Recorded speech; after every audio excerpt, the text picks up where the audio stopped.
So guys, তোমরা যারা একদম প্রফেশনাল ওয়েতে যে কোনো ছবির ব্যাকগ্রাউন্ড চেঞ্জ করে তোমাদের পছন্দ মতো ব্যাকগ্রাউন্ড এর মাধ্যমে অ্যাড করতে চাও, আজকের টিউটোরিয়ালটা কিন্তু তোমাদের জন্যই। আজকের টিউটোরিয়ালটা পুরো দেখার পরে তোমরা ফুল এডিটিং প্রসেসটি শিখে যাবে। তো চলো শুরু করা যাক। তো গাইস, আজকের এডিটটি যেহেতু আমরা একটি এআই ওয়েবসাইটের মাধ্যমে করব, সেই জন্য আমাদের কোনো অ্যাপসের প্রয়োজন হবে না। আমরা সরাসরি চলে যাব আমাদের ফোন থেকে যে কোনো একটি ব্রাউজারের মধ্যে। তো আমি ক্রোম ব্রাউজারে চলে যাচ্ছি। তো তোমরা চাইলে অন্য কোনো ব্রাউজারও ইউজ করতে পারো। তো ক্রোম ব্রাউজারে চলে আসার পর ক্রোম ব্রাউজারের যেই সার্চ বক্সটি রয়েছে, এই সার্চ বক্সের মধ্যে ক্লিক করতে হবে এবং এই সার্চ বারে ক্লিক করার পরে তোমরা টাইপ করে দিবে adobe firefly। তো adobe firefly কিন্তু আজকে আমাদের ওয়েবসাইটটি। তো adobe firefly লিখে সার্চ করে দেওয়ার পর আমাদের সামনে সর্বপ্রথমে যে ওয়েবসাইটটি আসছে, এটাই কিন্তু adobe firefly এর অফিসিয়াল ওয়েবসাইট। তো আমরা এই ওয়েবসাইটটির উপর একবার ক্লিক করব। তো ওয়েবসাইটটিতে ক্লিক করার পরে আমাদেরকে নিয়ে আসলো ওয়েবসাইটটির মধ্যে। তো ওয়েবসাইটটির মধ্যে চলে আসার পরে তোমরা যদি ফার্স্ট টাইম এই ওয়েবসাইটটি ইউজ করো, তাহলে কিন্তু তোমাদের প্রথমে একটি অ্যাকাউন্ট ক্রিয়েট করে নিতে হবে। তো অ্যাকাউন্ট ক্রিয়েট করা খুবই সোজা। তোমরা যে কোনো একটি জিমেল অথবা ফেসবুক দিয়ে একটি অ্যাকাউন্ট ক্রিয়েট করে নিও, আজকে টিউটোরিয়ালে দেখাচ্ছি না। তো অ্যাকাউন্ট ক্রিয়েট করে নেওয়ার পর তোমরা একটু নিচের দিকে স্ক্রল করলে এখানে কিন্তু অনেক ধরনের সেগমেন্ট পেয়ে যাবে। তার মধ্যে সর্বপ্রথমে যেই সেগমেন্টটি রয়েছে তোমরা দেখতে পাচ্ছ একটি মেয়ের ছবি। তো এর নিচে কিন্তু লেখা রয়েছে জেনারেটিভ ফিল। তো আমরা এই জেনারেটিভ ফিলের মাধ্যমে কিন্তু ব্যাকগ্রাউন্ড চেঞ্জ করব। তো এই অপশনটি তোমরা চলে আসার পরে নিচে যে দেখতে পাচ্ছ একটি ব্লু আইকনের মধ্যে লেখা রয়েছে ক্রিয়েট উইথ ফায়ারফ্লাই। তো তোমরা এই লেখাটির মধ্যে একবার ক্লিক করে দিবে। তো লেখাটিতে ক্লিক করার পরে আমাদেরকে নিয়ে আসলো নতুন একটি পেজের মধ্যে। তো পেজের মধ্যে চলে আসার পর তোমাদের সামনে যদি এই ধরনের কোনো পারমিশন চায়, তাহলে তোমরা জাস্ট অ্যাগ্রিতে ক্লিক করে পারমিশনটি দিয়ে দিবে। তো অ্যাগ্রিতে ক্লিক করার পর তোমরা যদি একটু নিচের দিকে স্ক্রল করো, তাহলে দেখবে এখানে কিন্তু অসংখ্য এআই দিয়ে জেনারেট করা ফটো রয়েছে, অনেক সুন্দর সুন্দর।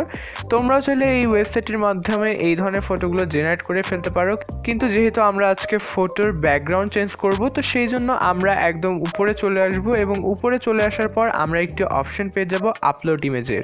তো এই আপলোড ইমেজের মধ্যে একবার ক্লিক করার পরে আমাদেরকে নিয়ে আসবে আমাদের ফোনের গ্যালারির মধ্যে। তো গ্যালারিতে চলে আসার পর তোমরা গ্যালারি থেকে যেই ফটোর ব্যাকগ্রাউন্ড চেঞ্জ করতে চাও, সেই ফটোটি সিলেক্ট করে উপরে যে ডান লেখাটি রয়েছে এই ডানের মধ্যে দিয়ে দিবে। তো ডানে দিয়ে দেওয়ার পর সামনে কিছুক্ষণ ওয়েট করার পরে আমাদের মেইন অ্যাপের মধ্যে কিন্তু ফটোটি অ্যাড হয়ে গেল, দেখতে পাচ্ছ। তো ফটোটি অ্যাড হয়ে যাওয়ার পর তোমরা নিচের দিকে লক্ষ্য করলে দেখবে কিছু অপশন রয়েছে। তো এই অপশনগুলির মধ্যে কিন্তু একটি ব্যাকগ্রাউন্ড নামের অপশন রয়েছে।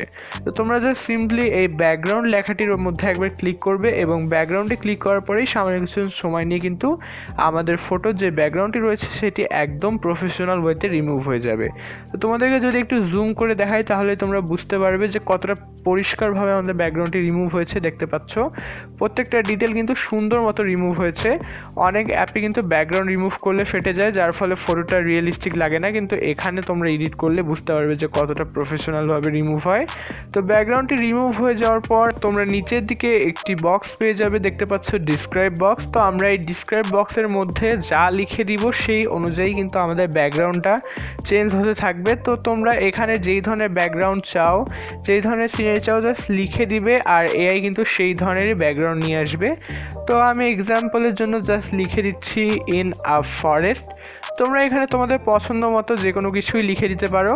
তো ইন আ ফরেস্ট লিখে দেওয়ার পর নিচের যে জেনারেট অপশনটি রয়েছে, এই জেনারেট আইকনের মধ্যে একবার ক্লিক করে দিচ্ছি।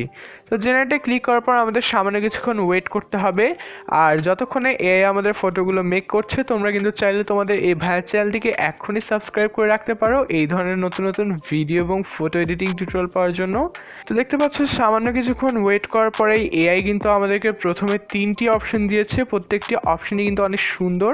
আর তোমাদের যদি এই অপশনগুলি পছন্দ না হয়, তাহলে কিন্তু একটি মোর লেখা রয়েছে, তোমরা এই মোরের মধ্যে ক্লিক করলে আরও 3টি অপশন চলে আসবে। তো এইভাবে অসংখ্য অপশন থেকে তোমরা তোমাদের পছন্দের ছবিটি সিলেক্ট করে ডাউনলোড করতে পারো।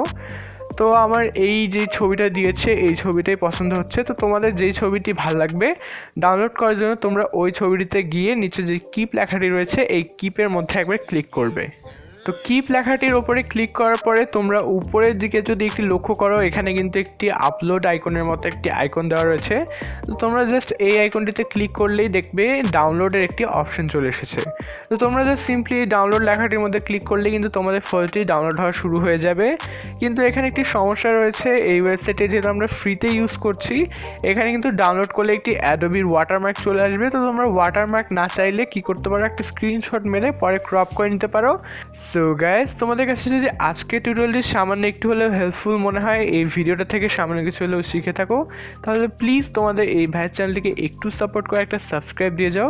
ভিডিওটা ভালো লাগলে একটা লাইক করতে পারো, আর ভিডিওটা কেমন লাগলো অবশ্যই কমেন্ট করে জানাও। আর এডিট করার সময় কোনো সমস্যা হলেও কমেন্ট করতে পারো, আমি রিপ্লাই দিয়ে দিব। সো আশা করছি তোমাদের সঙ্গে দেখা হচ্ছে পরবর্তী কোনো টিউটোরিয়ালে। Till then, good by.